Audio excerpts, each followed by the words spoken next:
Assalamualaikum warahmatullahi wabarakatuh dan salam sejahtera. Apa khabar pelajar? Okey, nama cikgu adalah Cikgu Syahrul Effendi bin Abdul Rahman. Cikgu mengajar di MRSM Kuala Kelawang. Hari ini cikgu akan mengajar topik yang bertajuk drone. Harap semua pelajar dapat mendengar je dan menambahkan ilmu pengetahuan yang diberikan. Okey pelajar, pertama sekali kita akan melihat apakah itu drone. Drone, D-R-O-N-E ataupun dalam bahasa Malaysia dia adalah D-R-O-N, drone adalah juga dikenali sebagai pesawat udara kawalan jauh tanpa juru terbang. Terma drone mula-mula dikenali sebagai Unmanned Aerial Vehicle UAV ataupun dalam bahasa Malaysia adalah kenderaan udara tanpa pemandu. Drone mula digunakan pada tahun 1916 di mana ianya digunakan pada permulaan Perang Dunia yang Pertama. Slide yang seterusnya, cikgu akan terangkan apakah sejarah-sejarah drone ini. Sejarah penggunaan drone yang paling awal pernah direkodkan adalah pada tahun 1850-an. Okay, di mana pihak tentera Austria telah menggunakan belon sebagai drone untuk melepaskan bahan letupan di kawasan musuh. Jadi, di situlah permulaan drone digunakan.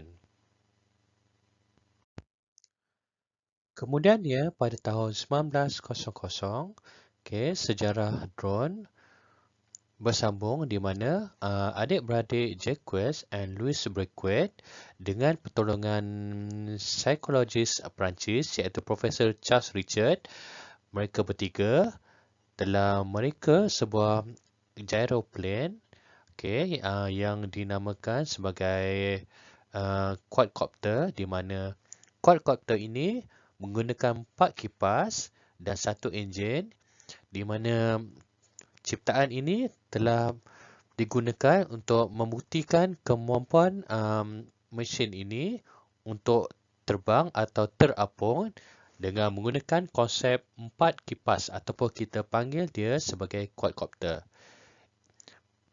Kalau kita lihat di sini, prinsip drone telah digunakan pada tahun itu di mana 4 kipas digunakan untuk mengapungkan objek ini di mana 2 kipas berpusing mengikut arah jam dan 2 lagi kipas akan berpusing mengikut lawan arah jam untuk mengurangkan atau meminimalkan kesan torque. Di mana kalau kesan torque ini berlaku, apa-apa objek itu dia akan berpusing di dalam paksinya. Sebab itu helikopter sekurang-kurangnya dia ada 2 kipas untuk mengelakkan helikopter itu berpusing di atas paksinya ataupun kita panggil dia sebagai torque effect. Jadi kita boleh katakan dengan konfigurasi 4 kipas ni, objek ini boleh terbang dengan lebih stabil dan boleh terapung di udara dengan keadaan yang lebih lama lah. Sebab dengan menggunakan konfigurasi 4 kipas ini. Sejarah drone bersambung pada tahun 1915 di mana seorang engineer British pada Perang Dunia Pertama yang bernama Archibald Law telah mereka sebuah drone yang dinamakan Ralston Proctor Aerial Target di mana drone ini dipandu dengan menggunakan signal radio sahaja. Jadi drone ini tidak mempunyai sebarang pemandu ataupun pilot. Jadi drone ini digunakan sebagai kegunaan aerial target lah atau objek sasaran udara untuk kegunaan tentera. Sejarah drone bersambung pada 1930-an di mana pelakon British Reginald Denny dan engineer British Walter Reuther telah mereka sebuah radio plane yang dinamakan ROQ2, di mana radio plane ini ataupun drone ini dikawal secara jarak jauh dengan menggunakan sinar radio bagi kegunaan tentera. Teknologi drone terus berkembang. Pada 1962, sebuah drone yang dinamakan Ryan Model 147 Lightning Bugs adalah drone yang menggunakan kuasa jet untuk terbang, dan drone ini adalah tanpa pemandu dan digunakan sebagai target drone yang telah direka oleh Ryan Aeronautical. Apabila pihak tentera telah melihat potensi yang boleh digunakan untuk drone, pada tahun 1980-an, sebuah drone yang dinamakan Pioneer RQ-2A telah direka, di mana drone ini digunakan sebagai alat untuk pengintipan, pemantauan dan mengumpul maklumat-maklumat di medan perang. Drone ini mampu terbang sejauh 180 km dengan menggunakan kawalan jarak jauh.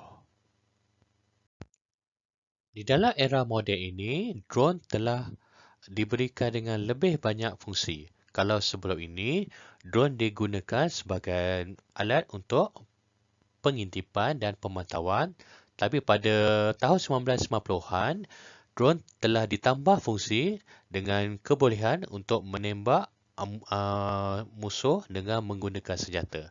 Dalam contoh ini, sebuah drone yang dinamakan Predator MQ-1 adalah drone yang mempunyai kelebihan untuk terbang secara jarak jauh dengan tempoh yang lama, di mana drone ini mempunyai kebolehan untuk menembak misil. Dalam contoh ini adalah misil Hellfire yang boleh menghancurkan sebuah kereta kebal. Walaupun drone mempunyai banyak potensi dalam bidang ketenteraan, pada tahun 2010, potensi drone juga banyak digunakan untuk bahagian industri konsumer atau kepenggunaan. Pada tahun ini, Amazon Prime Air menggunakan drone untuk penghantaran barang dengan menggunakan udara. Okey para pelajar, kalau sebelum ini cikgu telah menerangkan kepada para pelajar tentang sejarah drone, untuk slide ini cikgu ingin memberi ilmu atau pengetahuan tentang jenis-jenis drone. Secara generalnya atau keseluruhannya, terdapat dua jenis drone yang utama, iaitu kita panggil dia sebagai rotary drone dan fixed wing drone. Di mana rotary drone adalah drone yang menggunakan bilah kipas untuk terbang. Manakala fixed wing drone adalah drone yang menggunakan sayap sebagai alat utama untuk membolehkan drone ini terbang. Okey para pelajar, untuk slide ini cikgu akan terangkan dengan lebih lanjut apa yang dimaksudkan dengan Standard Kemahiran Pekerjaan Kebangsaan SKPK ataupun National Occupational Skills Standard NOS. Jadi apakah itu NOS sebenarnya?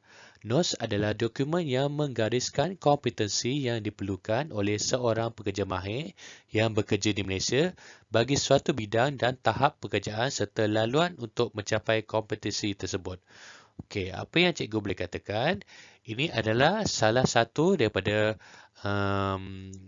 persijilan kemahiran di Malaysia ataupun sijil kemahiran yang dikendalikan oleh Jabatan Pembangunan Kemahiran, di mana jika pelajar ingin mendapatkan sijil ini, sijil ini ada 5 level, tapi dalam NOS ini atau dalam bidang ini, setakat ini ada 2 saja level sijil, iaitu L2 dengan L3, di mana untuk konten slide ini, cikgu akan lebih menerangkan kepada level 2 kemahiran pengendalian drone. Okey para pelajar, untuk slide ini cikgu akan terangkan dengan lebih lanjut apakah kemahiran yang diperlukan untuk nos pengendalian drone level 2, iaitu 5 kemahiran yang perlu diketahui oleh para pelajar, iaitu pertama sekali, persediaan pra-penerbangan drone. Kemahiran yang kedua iaitu operasi terbang rotary drone. Ketiga, persediaan pasca penerbangan rotary drone. Keempat, penyelenggaraan rotary drone. Dan kelima adalah operasi penyimpanan drone yang akan cikgu terangkan dengan lebih lanjut pada slide yang seterusnya. Di dalam kemahiran yang pertama, iaitu persediaan pra-penerbangan drone, pertama sekali, para pelajar perlu menyediakan senarai semak pra-penerbangan drone. Apakah fungsi utama senarai semak ini? Okey, senarai semak ini berfungsi sebagai salah satu rujukan dokumen kepada para pelajar untuk membolehkan para pelajar untuk membuat sebarang penyelenggaraan atau persediaan sebelum menerbangkan drone para pelajar. Kalau kita lihat di dalam borang ini, terdapat detail-detail fungsi-fungsi di mana borang ini memerlukan pelajar untuk mengenal pasti atau memastikan drone pelajar adalah berfungsi dengan baik sebelum diterbangkan. Di mana para pelajar perlu pastikan bahawa rekod-rekod seperti drone itu berfungsi dengan baik, sama ada telah dikemas kini firmware dia, adakah drone itu mempunyai bateri yang telah charge penuh, dan adakah kipas di drone itu berfungsi dengan baik, dan apa-apa sebarang sensor atau komponen yang terdapat di drone itu dalam keadaan baik sebelum drone dapat diterbangkan. Perkara pertama yang perlu diambil perhatian adalah komponen utama untuk sebuah drone adalah bateri. Okey, dalam slide ini, terdapat ada 3 benda utama yang pelajar perlu tahu apabila melibatkan bateri untuk sebuah drone. Pertama sekali, pastikan voltage adalah bersesuaian. Okey, definisi voltage adalah kuasa pusingan motor. Kemudian, para pelajar juga perlu memastikan kapasiti bateri tersebut adalah mengikuti spesifikasi yang ditetapkan. Kapasiti adalah tempoh kuasa. Lebih besar kapasiti bagi sebuah bateri, lebih lamalah bateri itu boleh memberi kuasa pada drone tersebut. Dan kemudian terakhir sekali adalah discharge rate ataupun kadar menghabiskan kuasa. Di mana lebih tinggi rating C, lebih cepat kuasa dapat dihabiskan. Dan selalunya kuasa bateri yang mempunyai rating C yang tinggi adalah bateri yang sesuai untuk drone yang jenis perlumbaan, di mana motor bagi drone tersebut menggunakan kuasa yang lebih tinggi, voltan atau voltage yang lebih tinggi untuk membuat kita katakan pusingan motor yang lebih laju lah untuk memenuhi kelajuan drone tersebut. Tetapi dalam konteks ini, kalau menggunakan drone yang jenis Telor, bateri yang biasa yang digunakan adalah jenis yang bervoltan 3.8 volt. Iaitu di mana kapasiti dia adalah 11,000 miliampere. Ini adalah bateri standard lah. Jadi bila gunakan drone-drone yang tertentu, gunakan bateri yang memenuhi spesifikasi yang ditentukan saja. Jangan gunakan spesifikasi lain yang bukan lagi standard, kerana ini akan menyebabkan kerosakan pada motor, pada board di dalam drone, sensor-sensor dan sebagainya. Jadi gunakan bateri yang mengikut spesifikasi yang ditentukan dalam penggunaan drone tersebut. Perkara seterusnya yang perlu diambil perhatian adalah komponen storage ataupun penstoran untuk drone. Selalunya kebanyakan drone di pasaran menggunakan spek storage menggunakan kad microSD. Di mana kad microSD ini terdapat pelbagai kapasiti, sama ada dengan menggunakan kapasiti 64 gig, 128 gig, 256 gig dan sebagainya. Okay, ini adalah storage yang standard lah untuk kebanyakan drone di pasaran. Okay, dari segi speed class, okay, spesifikasi kad micro SD yang direkomendkan untuk speed class adalah minimum dia adalah speed class 10. Okay, di mana speed class 10 ni membolehkan spesifikasi minimum sequential write speed lebih kurang 10 MB per second. Okay, maksudnya adalah apabila pelajar menggunakan speed class yang jenis 10 ataupun 10, okay, penggunaan atau proses menyimpan video atau gambar di dalam micro SD ini adalah lebih pantas, okay, jika menggunakan speed kelas 10. Okay. Jadi, kalau pelajar mencari spesifikasi untuk kad micro SD untuk pelajar punya drone, okay, cikgu rekomenkan pelajar mencari kad micro SD yang mempunyai speed kelas 10. Komponen yang seterusnya yang akan kita lihat yang agak penting bagi sebuah drone adalah propeller, okay, ataupun kipas. Okay, terdapat pelbagai material, okay, yang digunakan untuk menghasilkan kipas untuk drone. Okay. Dalam slide ini terdapat dua contoh yang utama, iaitu polycarbonate, okay, dan nylon carbon composite. Okay, di mana material yang digunakan untuk membuat kipas ini bergantung kepada tujuan utama drone itu digunakan. Okay. Bisa kata, kalau drone itu banyak digunakan, okay, untuk tujuan perlumbaan, okay, selalunya kipas drone yang digunakan adalah yang jenis yang lebih ringan. Okay. Jadi contohnya, kalau dalam contoh slide ini, material yang lebih sesuai digunakan untuk drone yang jenis perlumbaan adalah jenis nylon carbon composite. Okay. Kerana bahan ini dia lebih ringan berbanding polycarbonate. Namun begitu, kipas drone yang menggunakan nylon selalunya, okay, kurang kuat, okay, berbanding polikarbonat, okay, yang lebih tinggi, okay, kekuatannya dari segi ketahanan. Okay. Namun begitu, kalau drone tu digunakan banyak digunakan untuk tujuan outdoor dan tidak digunakan untuk perlumbaan, okay, material yang jenis polikarbonat adalah lebih sesuai digunakan, okay, kerana lebih tahan lasak. Okay, kemudian kita lihat daripada bilangan bilah pada kipas drone. Okay, selalunya drone yang standard menggunakan dua bilah kipas untuk komponen tersebut. Okay, berbanding kalau drone yang jenis perlumbaan, bilah kipas yang lebih daripada dua, iaitu contohnya 3, 4 ataupun 5. Okay, kerana lebih banyak bilangan bilah bagi drone tersebut, okay, lagi laju, okay, drone itu bergerak.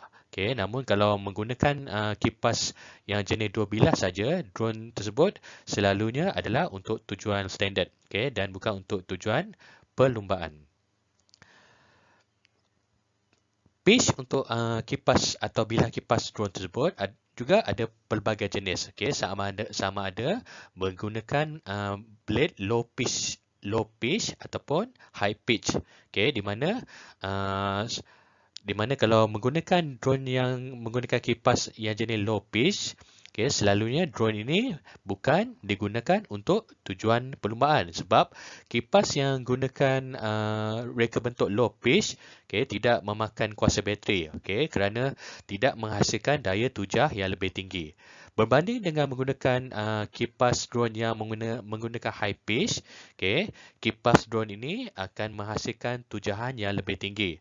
Okay, maksudnya, apa-apa saja drone yang digunakan untuk tujuan perlumbaan, selalunya, okay, kipas yang jenis high pitch adalah digunakan kerana kipas yang jenis ini, okay, menghasilkan daya tujah yang lebih tinggi. Namun, kipas ini juga dia akan menghabiskan kuasa bateri dengan lebih cepat, okay, kerana kipas yang jenis ini, okay, dia menghasilkan torque yang lebih tinggi.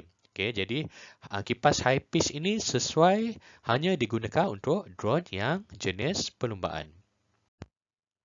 Jadi, untuk mencabut atau memasang kipas pada drone pelajar adalah perlu menggunakan alat-alat yang tertentu. Okey, misal kata dalam contoh slide ini, untuk memasang atau menanggalkan kipas pada drone yang jenis Tello adalah kita akan gunakan alat yang dipanggil propeller removal tool. Okey, jadi alat ini boleh membantu pelajar untuk mengetat atau meringankan atau mencabut atau memasang kipas pada drone yang digunakan. Okey, jadi para pelajar perlu gunakan alatan yang sesuai untuk memasang atau mencabut kipas pada drone anda.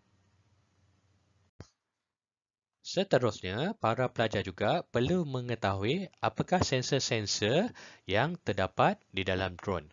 Okey, dalam contoh slide ini, terdapat beberapa sensor dan komponen yang secara tipikal yang terdapat pada drone, iaitu untuk contoh ini, untuk Phantom 4, antara komponen-komponen utama yang ada adalah drone motor, Electronic Speed Controller ESC, Power Port Module, okay, downward ultrasonic sensor, drone flight controller, three axis gimbal dan drone camera untuk tujuan penggambaran, okay, forward obstacle sensor dan flight LED. Dan terakhir sekali yang paling penting adalah GPS module. Okay, ini adalah komponen-komponen utama untuk drone yang jenis Phantom 4. Okay, jadi Phantom 4 adalah salah satu drone yang jenis yang canggih lah. Okay, yang kita boleh kategorikan sebagai high-end. Okey, kalau sebelum ini cikgu telah terangkan komponen-komponen dan sensor yang terdapat pada drone yang jenis canggih ataupun high-end iaitu Phantom 4. Okey, untuk slide ini cikgu akan terangkan komponen-komponen dan sensor yang terdapat pada drone yang jenis beginner ataupun DJI Tello. Okey, komponen-komponen utama di dalam atau terdapat pada DJI Tello adalah contohnya adalah propeller protection. Okey, menggunakan Intel 14 core processor. Okey, kemudian kita ada collision detection sensor. Okey, dan drone ini hanya berat seberat 80 gram. Okey, di mana antara feature-feature yang terdapat pada DJI Tello ini adalah auto take off and landing. Okey, kemudian ada feature low battery protection. Okey, kemudian ada fail safe protection dan Vision Positioning System ataupun VPS. Okey, kalau Vision Positioning System, okey, kita boleh lihat pada gambar ini, okey, di bahagian yang hitam ini. Okey, di mana untuk drone yang jenis beginner, dia menggunakan Vision Positioning System iaitu dengan menggunakan kamera, okey, untuk mengenal pasti permukaan tanah ataupun kita panggil dia terrain. Okey, tetapi berbanding dengan drone Phantom yang high end, okay, drone ini menggunakan Global Positioning System untuk menentukan kedudukan mereka di atas tanah. Okay, berbanding kalau drone yang jenis DJI Tello ini, dia menggunakan kamera untuk menentukan kedudukannya di atas tanah. Okay, jadi sensor ini dia lebih mudah, lebih simple dan kos dia adalah lebih rendah, okay, untuk dipasang pada sebuah drone. Okey, dalam slide ini, para pelajar boleh lihatlah dengan lebih terperinci apakah komponen-komponen utama dan sensor yang terdapat pada drone DJI Tello, iaitu ada LED sensor di sini yang akan berlampu bergantung pada status drone tersebut. Sama ada drone tu dalam keadaan bateri lemah yang akan mengeluarkan warna merah, atau bateri itu masih penuh yang akan mengeluarkan warna hijau, atau drone tu sedang bersambung pada Wi-Fi yang akan mungkin mengeluarkan warna yang biru berkelip-kelip. Kemudian drone itu juga terdapat kamera, kamera untuk merakam apa-apa saja gambar ataupun video semasa penerbangan. Kemudian di sebelah kanan drone ini juga ada power button lah untuk menghidupkan drone. Kemudian ada antena. Kemudian ada micro USB port untuk tujuan charging. Kemudian visual positioning system yang cikgu terangkan sebelum ini. Dia ada kamera di bawah ini untuk menentukan kedudukan drone itu.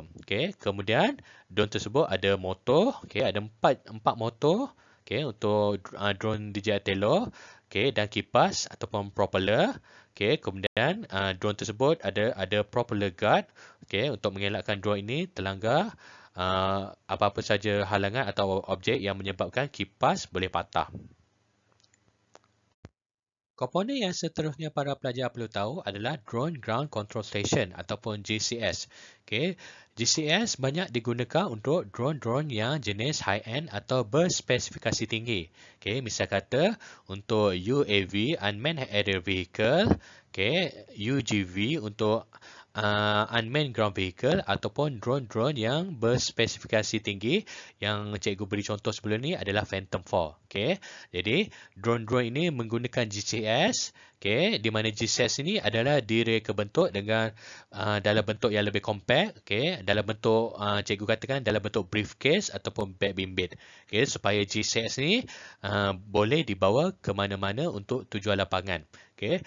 Kebanyakan drone-drone yang menggunakan GCS adalah drone-drone yang digunakan oleh bomber, polis dan tentera. Okay, di mana GCS ini mempunyai komponen-komponen penting seperti skrin, joystick, okay, ada keyboard dan sebagainya untuk tujuan-tujuan penting.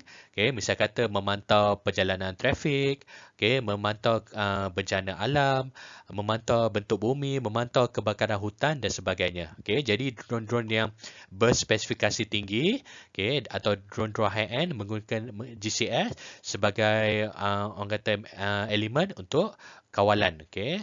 Semua fungsi diletakkan dalam bentuk GCS.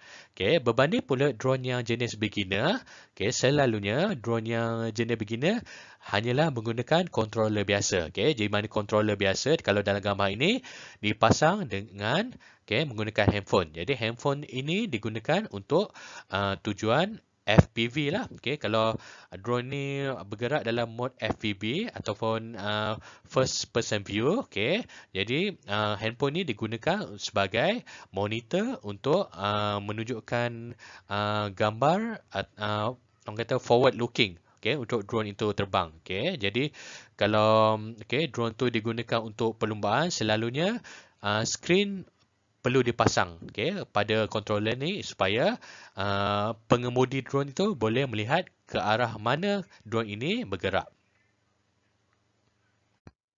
Proses yang seterusnya para pelajar perlu tahu adalah drone calibration. Mengapa para pelajar perlu membuat drone calibration? Drone calibration perlu dibuat sebelum penerbangan drone dilakukan supaya sensor-sensor yang terdapat di dalam drone dapat membaca bacaan normal apabila drone itu terbang. Jadi di dalam drone, kebanyakan drone, drone tersebut dia mempunyai satu sensor yang kita panggil dia gyroscope. Di mana gyroscope ini akan menentukan keseimbangan drone tersebut. Jadi drone ini perlu melalui calibration itu supaya sensor itu mendapat bacaan normal bagaimana drone itu akan terbang nanti. Selalunya untuk proses kalibrasi drone ni, para pelajar perlu meletakkan drone ini di atas tanah. Kemudian sensor itu akan mengambil bacaan dan kemudian para pelajar perlu letakkan kedudukan drone secara menegak atau vertikal ataupun nose downward supaya sensor tersebut dapat membuat bacaan jika drone itu dalam keadaan terbang tidak mengikuti spesifikasi. Kalau drone dalam keadaan menegak, dia akan automatik akan mengambil action imbang semula, berdasarkan calibration yang telah dibuat. Jadi oleh itu para pelajar perlu buat drone calibration sebelum memulakan penerbangan drone supaya drone itu dapat berfungsi secara normal. Perkara penting lain yang para pelajar perlu tahu sebagai persediaan pra-penerbangan drone adalah para pelajar perlu menyediakan drone landing zone. Mengapa para pelajar perlu mewujudkan drone landing zone apabila menerbangkan sebuah drone adalah di mana drone landing zone adalah sebuah kawasan yang tidak boleh dilalui. Okey, kita ketahui bahawa drone ini mempunyai komponen kipas yang berpusing pada kelajuan tinggi. Okey, di mana kalau kipas ini terkena pada manusia misalnya, okey, akan menyebabkan kecederaan. Okey, sebab itu drone landing zone perlu disediakan supaya kita boleh meminimalkan kecederaan apabila drone ini mengalami malfunction ataupun orang kata berfungsi secara tidak normal. Jadi dalam apa-apa saja pertandingan drone, aspek keselamatan amat dipentingkan. Jadi kalau para pelajar tidak mementingkan keselamatan dari segi mengendalikan drone, ada di mana pertandingan ini dia akan menolak markah. Kalau pelajar tidak mementingkan keselamatan apabila mengendalikan drone. Jadi apabila mengendalikan drone, para pelajar perlu menyediakan drone landing zone supaya kita dapat meningkatkan orang kata keselamatan dan mengurangkan kecederaan apabila drone ini gagal berfungsi seperti yang sepatutnya. Okey para pelajar, kalau sebelum ini pelajar telah diterangkan dengan perkara pertama di dalam nos pensijilan penerbangan rotary drone iaitu persediaan pra-penerbangan drone. Untuk perkara yang kedua yang para pelajar perlu tahu adalah operasi terbang rotary drone. Jadi di dalam slide ini secara tipikalnya sebuah drone mempunyai operasi auto-stabil, auto-stable operation, di mana untuk drone ini melakukan operasi ini seperti yang cikgu katakan sebelum ini, para pelajar perlu melakukan kalibrasi, drone calibration, supaya sensor-sensor yang terdapat dalam drone ini dapat membaca bacaan normal apabila drone ini terbang. Jadi untuk operasi auto-stable ataupun auto-stabil ini berfungsi, drone ini akan mengambil semua input sekelilingnya, sama ada dari segi input kelajuan, ketinggian, kelajuan angin dan sebagainya. Daripada input tersebut, jadi drone ini akan mengadaptasi operasi auto-stable ini berdasarkan input yang diberikan. Sebab itu drone itu mampu terbang dalam keadaan auto-stabil, auto-stable atau kita panggilnya dalam keadaan hover. Jadi bila drone itu tahu kadar ketinggian atau kadar kelajuan ataupun kadar tiupan angin yang diterima, jadi drone ini dapat terbang dalam keadaan stabil ataupun hover. Okey para pelajar, kalau sebelum ini, drone boleh terbang secara auto-stabil, berdasarkan sensor-sensor yang terdapat di dalam drone tersebut. Kemudian untuk slide ini, drone juga boleh melakukan mod penerbangan yang tertentu. Jadi dalam contoh ini, DJI Tello mempunyai 6 mod terbang atau 6 flight mode yang telah di-set, yang telah di-preset ataupun pre-program. Jadi yang pertama sekali adalah flight mode yang jenis circle ataupun bulatan, di mana drone ini akan terbang dalam arah bulatan, dan pada masa yang sama, drone ini akan melakukan short record, dia akan melakukan rakaman pendek, di samping bergerak dalam keadaan bulatan. Jadi ini adalah mode yang pertama. Jadi untuk mode yang kedua adalah bounce mode. Bounce mode ni berlaku apabila drone ini dia akan bergerak ke atas dan bergerak ke bawah dalam jarak-jarak tertentu. Jadi kalau kita lihat dalam mode terbang ini, kita melihat drone ini terbang dalam keadaan bounce. Terbang ke atas, terbang ke bawah, dan terbang ke atas dan terbang ke bawah. Kemudian mode yang ketiga adalah di mana pelajar boleh setkan supaya drone ini apabila dicampak, drone ini secara automatik akan hover secara sendiri di awangan. Jadi para pelajar boleh setkan di dalam interface atau antarmuka dalam handphone controller tersebut. Kemudian selepas dah set, para pelajar boleh cuba campakkan drone tersebut dan drone tersebut akan automatik terbang di udara. Ini adalah mode throw and go. Kemudian drone tersebut juga boleh melakukan flip. okey, melakukan flip di mana drone itu terbang secara hover, okey, kemudian drone itu akan terbang secara mengiring dengan sudut yang tajam, okey, kemudian dia akan kembali balik kepada keadaan asal iaitu hover. Okey, jadi ini adalah flight mode. Okey, kemudian para pelajar juga boleh gunakan flight mode jenis up and away, okey, di mana kapal terbang itu akan bergerak ke atas dan kemudian bergerak ke belakang. Okey, dan pada masa yang sama dia akan melakukan rakaman pendek, okey, berdasarkan flight mode yang jenis up and away. Okey, dan flight mode yang terakhir sekali adalah flight mode 360, okey, di mana drone ini dia akan rotate, okey, dia akan berputar di paksinya sendiri dan merakam ke semua 360 darjah, okey, sudut pandang, okey, dan pada masa yang sama dia akan melakukan rakaman pendek, okey. Jadi dia akan merakam video yang merakam keadaan 360 darjah. Okey, kemudiannya para pelajar juga perlu mengetahui tentang kawalan terbang. Okey, jadi di dalam slide ini, okey, ini adalah salah satu kita panggil dia drone controller. Okey, di sini, okey, jadi kalau drone controller ni secara tipikalnya bentuknya lebih kurang macam controller untuk game konsol PlayStation. Okey, jadi di sini para pelajar boleh lihatlah button-button yang terdapat di dalam controller tersebut. Okey, misal kata drone pergerakan untuk pergi ke depan, ke belakang, ke kiri, ke kanan. Okey. Okey, kita ada dua joystick. Okey. Kemudian kita ada button untuk membuat flip. Okey, flip forward, flip back, flip left and flip right. Okey, dan kita juga ada button untuk melakukan rakaman. Okey, rakaman sama ada merakam video ataupun menangkap gambar. Okey, dan pada yang terakhir sekali adalah button untuk membolehkan drone itu untuk mendarat ataupun terbang. Okey, kalau sebelum ini, okey, para pelajar boleh mengawal drone para pelajar menggunakan physical controller. Okey, jadi untuk slide ini pula, okey, para pelajar juga boleh control drone, okey, dengan menggunakan kawalan terbang on screen. Okey, jadi bila para pelajar menggunakan handphone dan dipasang atau connect to hotspot Wi-Fi drone tersebut, okey, jadi para pelajar boleh menggunakan handphone tersebut sebagai alat kawalan. Okey.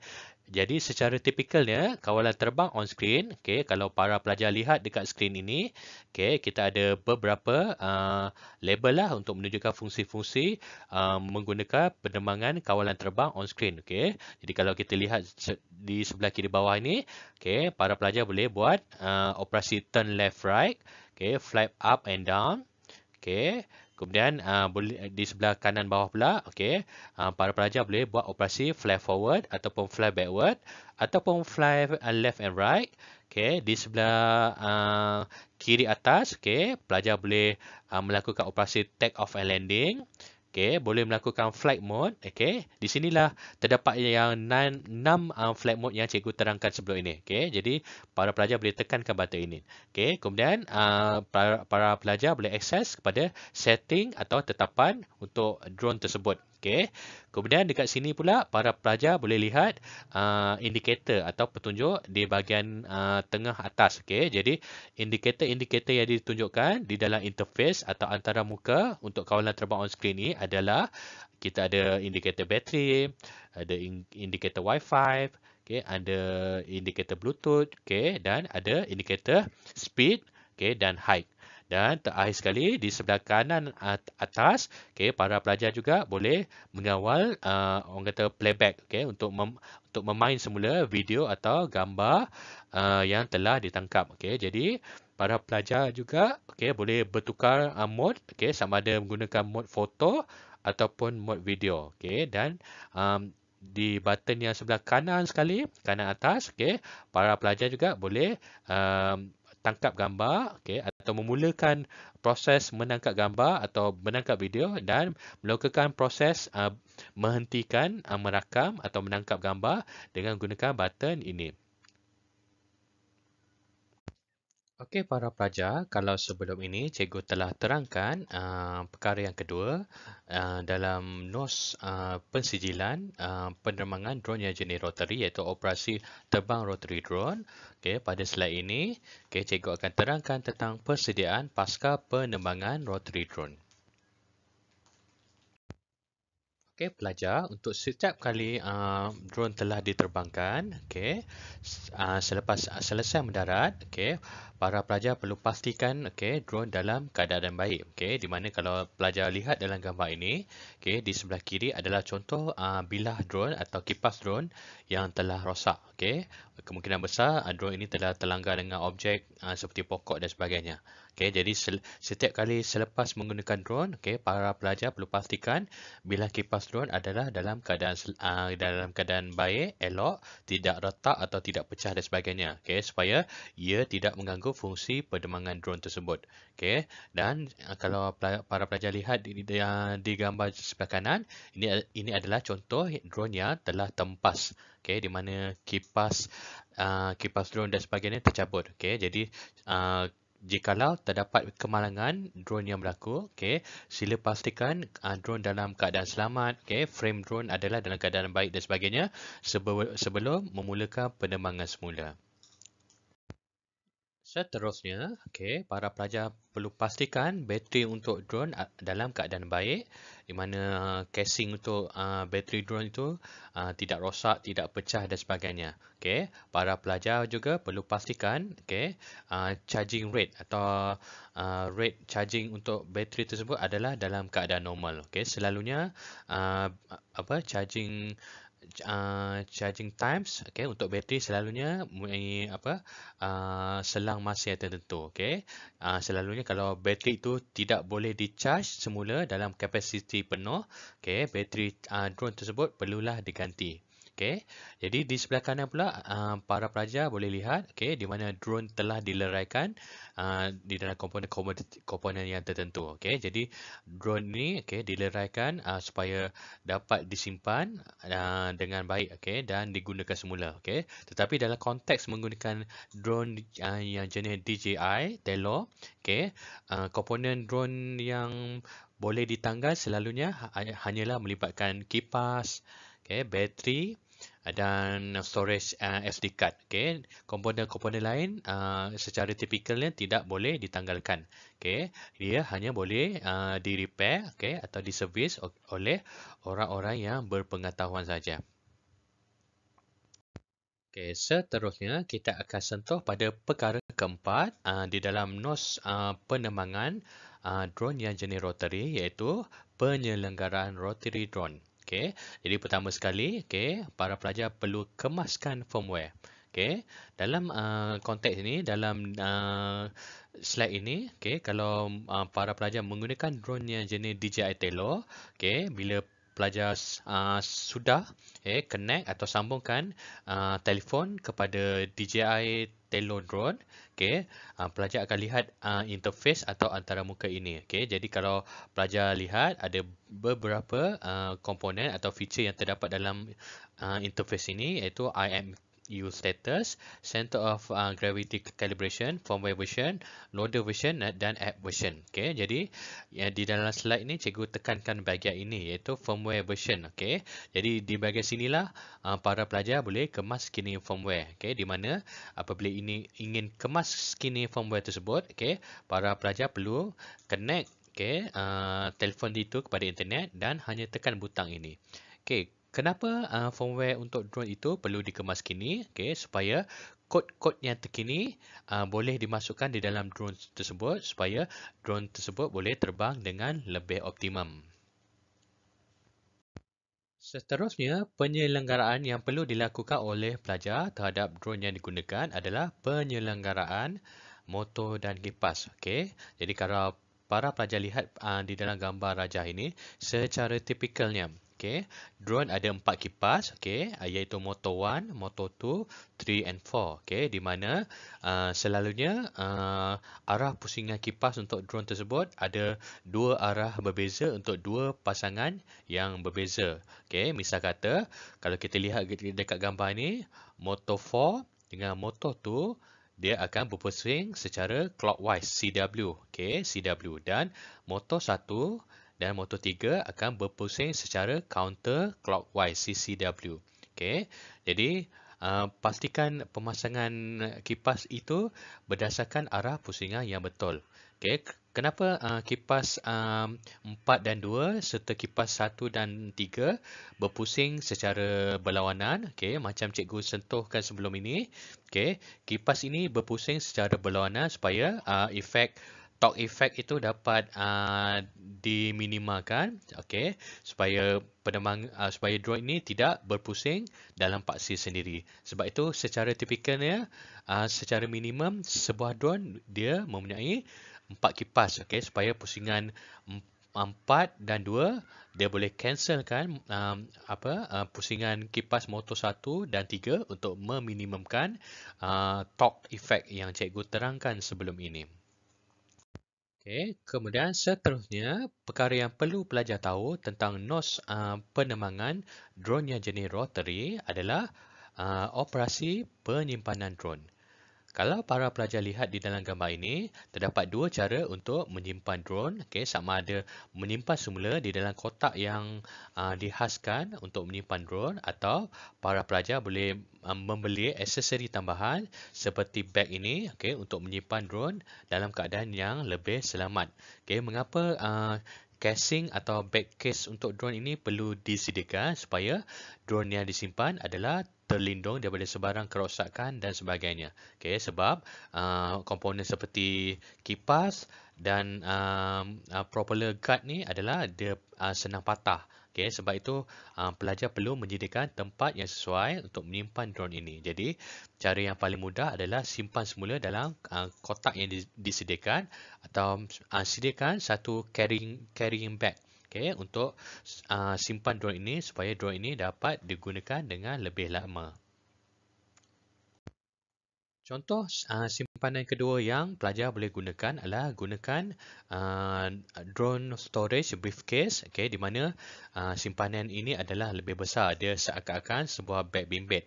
Okay, jadi drone ini menyediakan ruang yang lebih besar untuk menyimpan bukan sahaja drone, okay, tetapi boleh juga menyimpan aksesori drone tambahan, okay, seperti kipas, physical controller, bateri, kabel dan sebagainya. Jadi untuk persediaan untuk menghadapi sebarang pertandingan drone, okay, direkomendkan para pelajar perlu menyediakan storage yang jenis ini, okay, supaya sebarang aksesori untuk drone seperti kabel, kipas dan sebagainya boleh disimpan dalam satu tempat, dan simpanan drone dalam yang menggunakan briefcase ini adalah lebih kukuh. Perkara seterusnya yang perlu pelajar lihat, okay, dalam operasi penyimpanan drone adalah pengecasan semula bateri drone. Jadi kalau pelajar lihat di dalam gambar ini, drone bukan saja boleh di-charge dengan hanya menyambung USB kabel kepada drone yang terdapat bateri di dalamnya. Para pelajar juga boleh mengecas bateri drone, okay, menggunakan charging station seperti yang di dalam gambar raja. Okay. Jadi secara tipikalnya, apabila para pelajar melibatkan diri dalam pertandingan drone, okay, direkomendasikan bahawa para pelajar perlu menyediakan bateri tambahan untuk drone yang digunakan. Okay, sebab dalam konteks ini, drone yang jenis DJI Telor, dia boleh terbang selama 12 minit dengan menggunakan bateri yang telah di-charge penuh. Okay, jadi kebanyakan pertandingan, okay, memerlukan drone terbang lebih daripada 1 atau 2 jam. Jadi oleh itu adalah sangat memerlukan untuk pelajar untuk menyediakan bateri yang ekstra ataupun bateri lebih, supaya apabila masa hari pertandingan, okay, orang kata bekalan bateri ataupun keperluan untuk menggunakan bateri itu sentiasa ada. Okay, kerana para pelajar telah menyediakan bateri ekstra, dan apabila bateri itu telah di-charge, okay, para pelajar perlu simpan dia dalam keadaan selamat. Okay. kalau dalam konteks ini, okay, para pelajar boleh charge bateri tersebut, okay, dan gunakan sepenuhnya. Bila selesai menggunakannya, okay, simpan di dalam keadaan yang selamat. Selalunya dalam bilik dalam suhu bilik yang sesuai. Okey, para pelajar, perkara terakhir yang perlu ditekankan dalam operasi penyimpanan drone adalah di mana para pelajar perlu menyediakan buku log penerbangan. Okey, kenapa buku log penerbangan drone ini perlu disediakan? Supaya apa-apa saja rekod catatan yang berlaku di dalam pertandingan drone atau apa-apa saja drone activity, pelajar boleh rekod. Okey, misal kata kalau drone tersebut mengalami kemalangan, kerosakan dan sebagainya, jadi pelajar boleh rujuk pada buku log tersebut supaya orang kata maintenance atau repair boleh dilakukan berdasarkan informasi yang terdapat di dalam buku log. Okay, jadi buku log ini penting, okay, supaya drone yang digunakan dapat bertahan dengan lebih lama sebab para pelajar selalu mengawasi, okay, orang kata drone maintenance, okay, supaya drone dapat digunakan dengan lebih lama. Okey, sebentar tadi cikgu telah terangkan tentang sejarah drone, okey, dan apakah keperluan NOS apabila pelajar ingin mengambil sijil penerbangan drone yang jenis rotary. Okey, untuk bahagian ini cikgu akan terangkan sedikit tentang drone programming.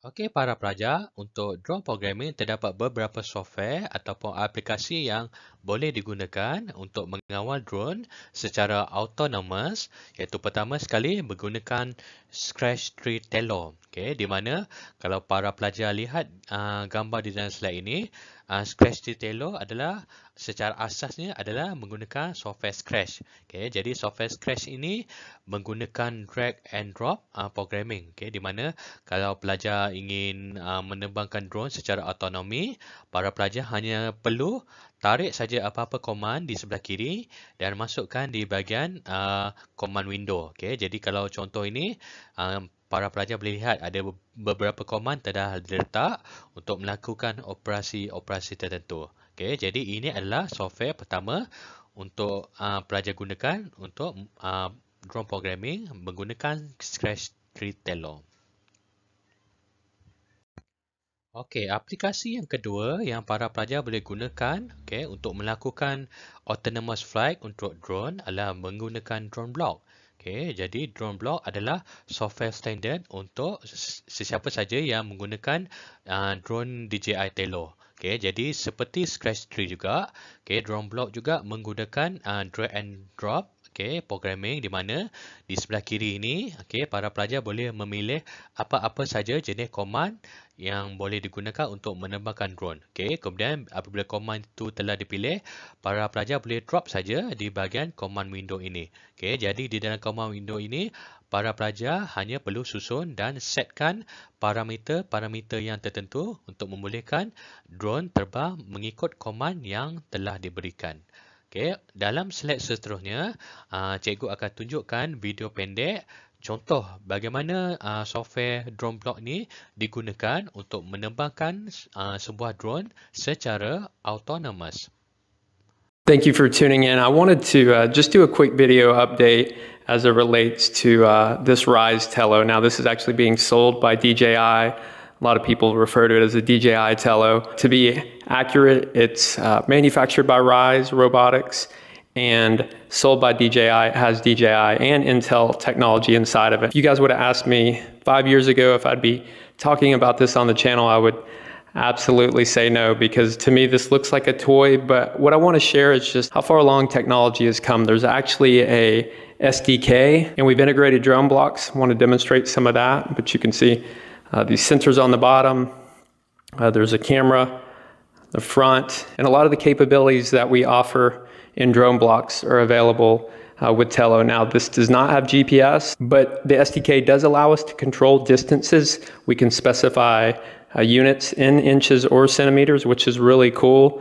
And it's fairly accurate, given that most of the flight that we're doing is indoors, and it's using these sensors, probably in conjunction with accelerometer and gyroscope to determine distance. The first thing I'll do is I'll go ahead and power up. This red marking is just the Wi-Fi name. This actually broadcasts a Wi-Fi hotspot that you connect to, and then we can send commands to it. So I'm going to just go ahead and press the power button, see it's initializing. Then on my iPad, I'll go to my Wi-Fi settings, and we can see Tello. So it'll go ahead and create a local connection with Tello. Now I'll go ahead and let's see if I can open DroneBlocks. It is now connected. Let me go ahead and get rid of this block, and we'll just do a simple mission. I'll just do a takeoff, maybe a fly, right? I won't change any of these values just to keep it simple for now. You can see that I can specify inches or centimeters, which is pretty cool. And let's go ahead and just do a flip to the right, and then we will finish it off with a land block. Mission is in place. I'll go ahead and hit launch.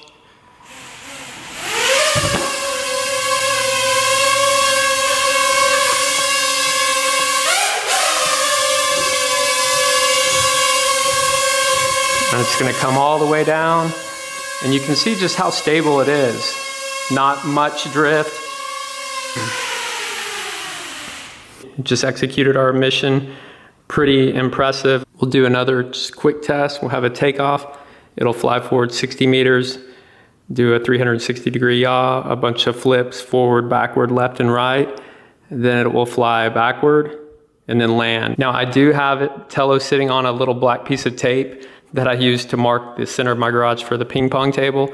And we'll just see. I don't have high expectations here, but we can see how close Tello lands to where it took off from. So let's go ahead and launch the mission.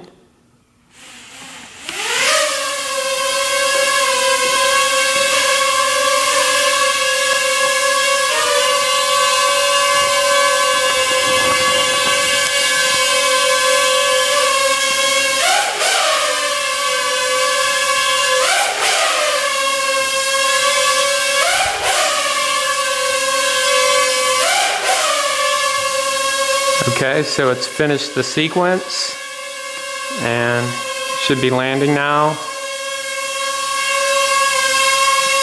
So it's about, I'd say, 2 feet from the takeoff location.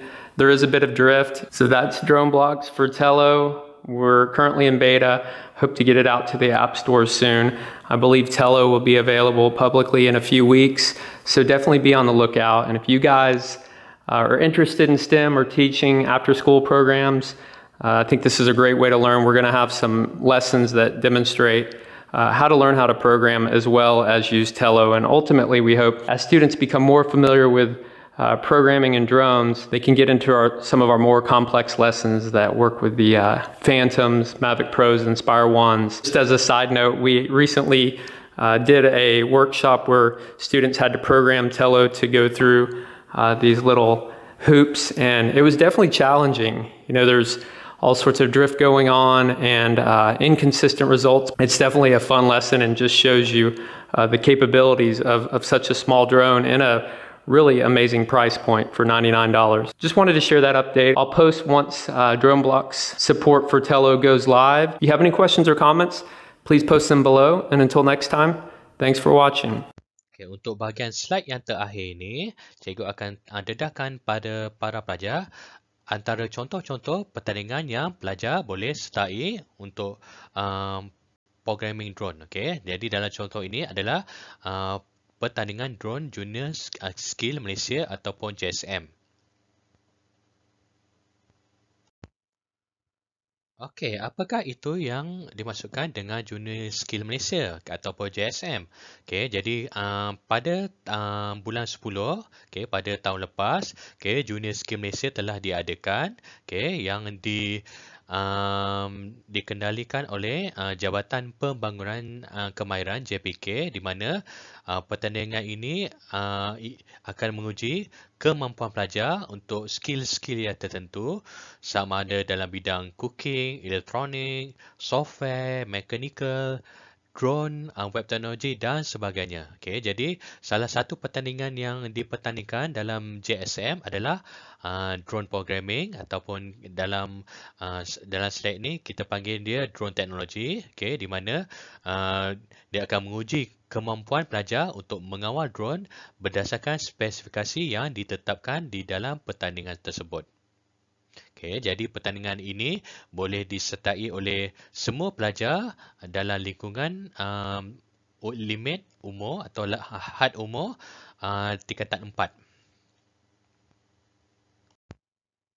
Okey, di dalam kategori drone teknologi, apa yang para pelajar perlu ketahui dari segi kompetensi dan skop kerja? Jadi ini antaranya, okey, di mana competitors shall possess a range of skills to operate drones safely and efficiently using real drone and simulation environment, whereby the student be able to drone a line of sight and first-person view, FPV, piloting and handling, spatial ability, which include navigation, manual dexterity, including hand skill, drone flight safety and procedures, drone equipment diagnostic, drone autonomous navigation using block programming, and mathematical coordinates. And in addition, the student also need to know about theoretical UAV, unmanned aerial vehicle knowledge, which include basic understanding about drone technical, drone parts and mechanism, flight theory, UAV technology general knowledge,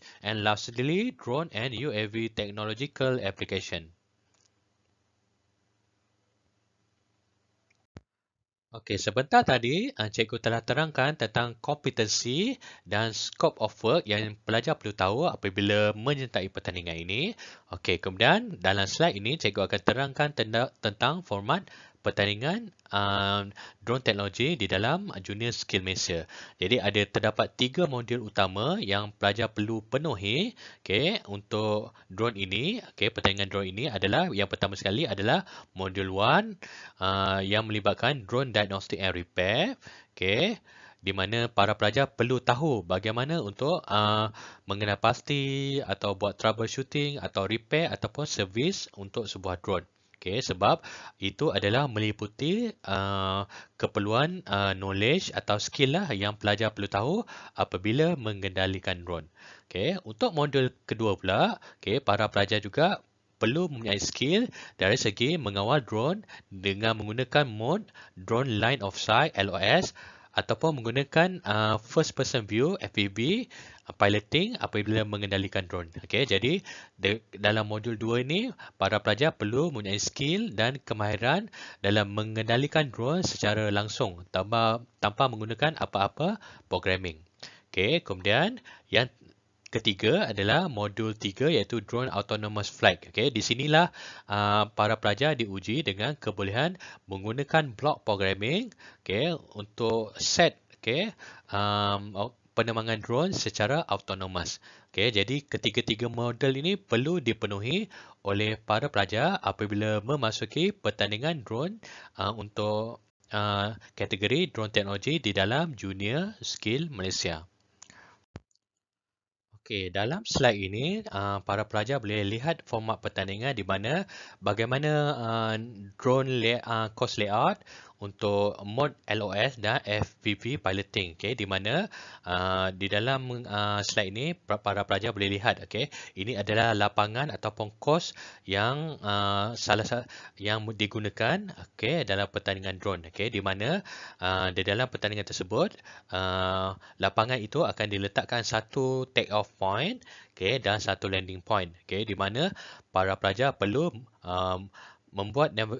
menavigasi drone para pelajar daripada take off point melalui apa-apa saja marker dan pada masa sama melalui apa-apa saja halangan dan sebagainya dalam keadaan-keadaan tertentu. Okey, maksudnya para pelajar perlu melepasi marker, mengelak sebarang halangan dan sebagainya. Okey, kemudian para pelajar perlu terbangkan balik, okey, drone itu ke landing point. Okey, selalunya untuk menentukan pemenang, okey, para pelajar perlu menerbangkan drone ini sepantas boleh melalui halangan yang telah dibuat dan daratkan semula drone tersebut di landing port dalam masa yang paling singkat. Okey, jadi di sebelah kiri ini adalah contoh bagaimana layout itu diletak. Okey, tetapi kalau dalam pertandingan sebenar ataupun pertandingan final, okey, pertandingan akhir, obstacle course ini akan dikosongkan, okey, supaya para pelajar dapat bersedia apakah jenis obstacle course yang akan disediakan. Okey, jadi selalunya obstacle course layout ni akan ditunjuk pada awal pertandingan. Okey, jadi untuk para pelajar mahir untuk apa-apa saja jenis obstacle course, okey, para pelajar perlu mahir lah, okey, dalam mengendalikan drone para pelajar dengan apa-apa saja skill penerbangan, misal kata membuat adjustment kepada yaw, turning rate dan sebagainya. Okey, jadi ini adalah contoh untuk drone layout, okay, drone course layout for LOS and FPV piloting. Okay. Okay, untuk slide ini, para pelajar juga boleh lihat macam mana untuk menggunakan drone course layout for autonomous drone operation. Okay, di mana kalau sebelum ini, para pelajar perlu terbangkan drone secara langsung menggunakan mode FPV ataupun LOS. Okay, para pelajar juga diuji, okay, dengan menerbangkan drone secara autonomous dengan menggunakan block programming, okay, di mana para pelajar perlu melihat pada course tersebut, okay, kemudian mengenal pasti apakah komand-komand yang diperlukan untuk membolehkan drone ini terbang secara autonomous berdasarkan komand-komand yang diberikan. Okay, kemudian terakhir sekali, para pelajar perlu daratkan drone tersebut di landing point. Okay, selalunya dalam modul yang kedua ini, okay, para pelajar bukan saja memerlukan kepantasan untuk mengendalikan drone secara autonomous, tapi pada masa yang sama, okay, ukuran markah juga diperuntukkan kepada ketepatan komand tersebut untuk melalui apa-apa saja halangan yang perlu dilalui dalam drone tersebut. Okay, oleh drone tersebut.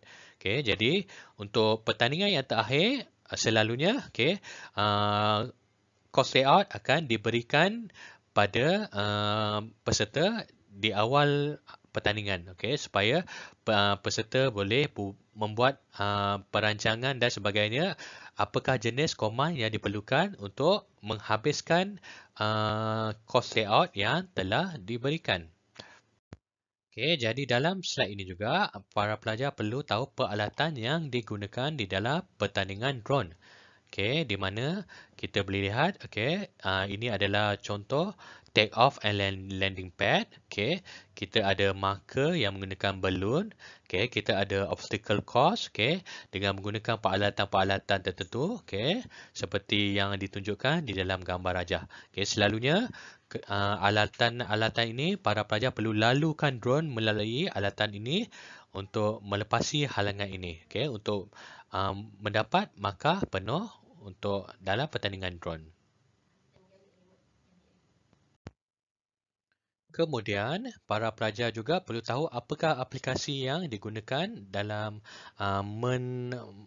melakukan navigasi drone. Okay? Jadi, dalam contoh ini adalah contoh software yang digunakan dalam penerbangan drone, iaitu menggunakan Tello Edu. Okay? Jadi, dalam Tello Edu ni, para pelajar boleh membuat kawalan, okay, drone dengan menggunakan on-screen controller. Okay? Yang di sebelah kiri ini yang cikgu tunjukkan. Okay, dan di sebelah kanan ini adalah contoh interface atau antaramuka untuk Tello Edu, di mana software ini juga hampir sama, okay, interface dia atau antaramuka dia seperti Scratch Tree ataupun Drone Block. Okay, jadi di sini para pelajar perlu pilih apa-apa saja command, okay, dan masukkan di dalam command window, okay, kemudian tekan run, okay, supaya autonomous drone flight boleh dilakukan. Okay, dalam slide ini para pelajar boleh lihat tentatif pertandingan. Okay, dalam pertandingan terakhir atau final competition untuk drone technology di dalam Junior Skill Malaysia, pertandingan tersebut berlangsung selama 2 hari. di mana para pelajar akan melalui tiga slot utama, iaitu Drone Challenge Begin Autonomous. Kemudian para pelajar perlu melalui Drone Challenge Begin untuk mode FPV. Kemudian para pelajar juga perlu melalui team assessment ataupun interview supaya hakim boleh mengenal pasti di manakah tahap knowledge pelajar mengenai drone. Jadi para pelajar perlu mengetahui bukan saja memerlukan skill, kemahiran, tetapi para pelajar juga perlu mempunyai ilmu pengetahuan tentang drone supaya markah tinggi dapat diberikan apabila para pelajar memenuhi ketiga-tiga modul ataupun skill yang diperlukan. Dalam slide ini para pelajar boleh lihat gambar pertandingan untuk pertandingan Junior Skill Malaysia JSM yang berlangsung pada Oktober 2022 di Sias Shah Alam. Jadi dalam gambar ini para pelajar boleh lihat course layout bagi drone competition tersebut, di mana di dalam ini terdapat beberapa halangan seperti terowong, laluan loop, dan dia punya pathway yang ditunjukkan dalam gambar ini menggunakan kapet biru. Jadi para pelajar perlu mempunyai skill yang tinggi untuk mengendalikan drone untuk melalui halangan-halangan ini. Jadi drone ini telah dibuat di dalam dewan di tempat tersebut. Kemudian para pelajar boleh lihat gambar pertandingan. Ini adalah contohnya. Layout, course layout untuk pertandingan drone Junior Skill Malaysia. Jadi para pelajar boleh lihat peserta dia melakukan ukuran untuk membolehkan apakah jenis command yang sesuai untuk mod penerbangan yang jenis autonomous menggunakan block programming. Jadi mereka melakukan ukuran supaya programming parameter yang lebih tepat boleh digunakan untuk membolehkan drone ini terbang dan melalui halangan dengan jayanya. Ini adalah gambar pertandingan yang terakhir dalam slide ini di mana para pelajar boleh lihat peserta sedang menyusun drone itu di tempat landing atau take off zone. Kemudian para pelajar sedang melakukan repair, troubleshooting, maintenance dan sebagainya di meja yang disediakan. Jadi ini adalah contoh peserta-peserta yang terlibat di dalam Junior Skill Malaysia di dalam kategori drone teknologi yang telah diadakan pada bulan 10 Oktober 2022. Para pelajar, itu saja penerangan cikgu mengenai drone, di mana cikgu harap ilmu yang diberikan para pelajar dapat manfaatkan sepenuhnya. Jadi sekarang drone merupakan antara teknologi yang pesat digunakan bukan sahaja dalam ketenteraan, keselamatan, pemantauan dan kepenggunaan. Penggunaan drone adalah lebih meluas dalam kegunaan-kegunaan lain. Jadi bergantung pada para pelajar bagaimana untuk mengaplikasikan drone untuk tujuan kebaikan manusia. Misal kata kalau sekarang drone banyak digunakan dalam peladangan dan sebagainya untuk menyembur racun, pemantauan atau operasi-operasi menyelamat dan sebagainya. Jadi drone amat penting, terutama sekali dalam era IR 4.0 sekarang. Jadi dengan ilmu yang diberikan, cikgu harap para pelajar dapat manfaatkan dia sebaik mungkin. Jadi itu sahaja daripada cikgu. Terima kasih. Semoga kita berjumpa lagi.